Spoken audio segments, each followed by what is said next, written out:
Majorité, parlons-en, qui multiplie aujourd'hui les rendez-vous. Ça, on va s'atteler à le couvrir au plus près avec Sylvain Rousseau. Cyril Payen, bonjour. Bonjour. Vous étiez hier soir de notre édition spéciale. Alors, pour la petite histoire, vous étiez censé couvrir les éventuelles manifestations et rassemblements que vous n'avez pas trouvés.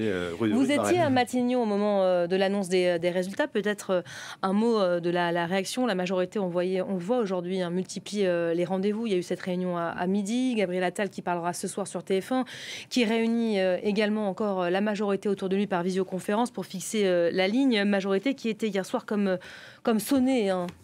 Oui, à l'évidence, il y avait une ambiance dans cette petite cour de Matignon, une ambiance de fin de règne. Enfin, c'est un cliché qui a longuement été dit, mais qui est d'autant plus frappant dans le visage et l'incarnation du Premier ministre que moi, personnellement, par les hasards de la vie civique, je me trouvais dans la petite école maternelle où il avait déposé son vote le matin même. C'est à Vanves. Ça circonscription, nous étions au même moment.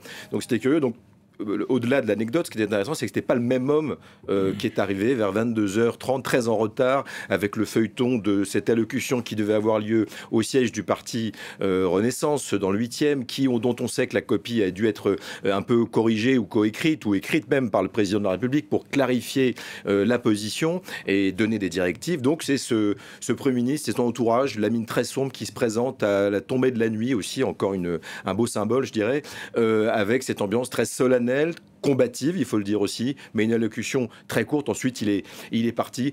On sentait bien hier, in fine, qu'une page se tournait. Enfin, en tout cas, ça se sentait physiquement dans cette enceinte du pouvoir, parce qu'on voit bien, on sentait bien en tout cas que c'était les derniers jours en tant que chef de l'exécutif pour Gabriel Attal.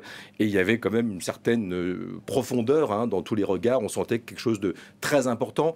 Peut-être un marqueur historique qui est en train de se passer. Enfin, en tout cas, une page se tournait hier soir. Voilà, c'était l'un des enseignements de cette soirée. Gabriel Attal, a priori, qui ne sera pas le futur Premier ministre, en tout cas en l'état, en vue des résultats.